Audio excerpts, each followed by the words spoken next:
Having covered Israel's legal rights in the West Bank, we are now going to focus on the peace process. Many suggest that Israel's presence in the West Bank, what some people call the occupation, is the cause of Palestinian hostility towards Israel, and the reason there is no peace. But is that really true? If Israel's presence is the cause of the conflict, then it follows that there was no conflict before 1967, when Israel was not in the West Bank, right? Let's look at the facts. The PLO, the Palestinian Liberation Organization, was created in 1964, when the entire West Bank and Gaza was in Arab hands. Why create the PLO in 1964, when Israel has no presence in the West Bank and Gaza? What Palestine were they liberating? The PLO emblem gives us the answer. The PLO was created to remove by force the entire state of Israel from the map of the Middle East, a goal clearly stated in their charter. This goal was not new. The PLO was continuing a long Arab history of saying no.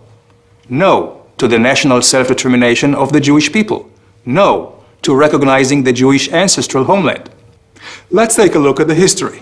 In 1937, the Peel Commission recommended a division of the land, a Jewish state and an Arab state.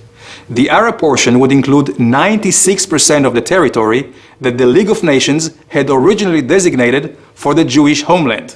This included far more than just the West Bank. However, instead of accepting the Jews as peace partners, the Palestinian leader Haj Amin al-Husseini said no, and found a partner whose vision was closer to his own. In 1947, the United Nations recommended the partition plan, which again offered the Arabs far more than just the West Bank. The Jews said yes. The Arab leaders again said no, and launched a war of extermination. Israel won that war, established the state, but did not know a day of peace, despite the fact that its Arab neighbors held the entire West Bank. The Arabs continued saying no. They attacked Israel relentlessly, using the West Bank as a launching pad, until Israel took it over in a war of self-defense in 1967. After the war, the Arab League rejected all attempts at peace. They continued to choose force over negotiation. And at a summit in the city of Khartoum, we again heard no, no, no. Let's fast forward to 1993. Israel and the Palestinians signed the Oslo Accords. Were the Palestinians finally saying yes? It appeared so. Israel said yes and gave territorial control to a Palestinian government it helped establish. But despite signing agreements, the Palestinian actions said no. During the next 5 years, Israel saw a significant increase in terrorist attacks, which killed hundreds of Israelis. In 1996, Yasser Arafat, the Palestinian leader, declares, "We plan to eliminate the state of Israel and establish a purely Palestinian state." But Israel did not give up saying yes. In 2000, Israel's Prime Minister Barak offers the Palestinians 93% of the West Bank. Again, the answer is no, together with increased terror. In 2005, Israel withdraws from the Gaza Strip, uprooting 8,500 Israeli citizens, hoping to advance peace. The Palestinians again say no.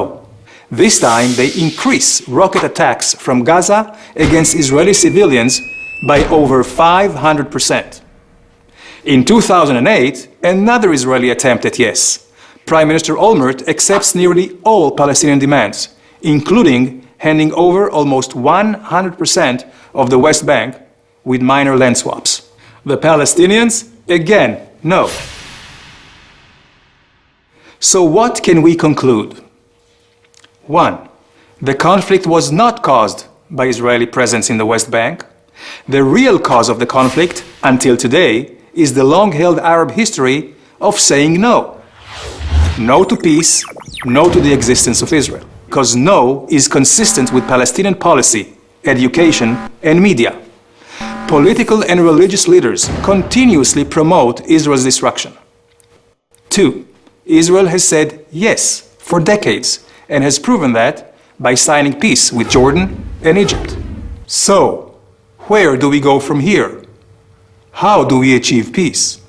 With some goodwill, mutual recognition of the right to self-determination, and real compromises on both sides. Israel, for its part, will continue saying yes to a real and enduring peace. But for the peace process to succeed, the Palestinians will have to give up their uncompromising choice of force over negotiation and of choosing no over yes. It's about time.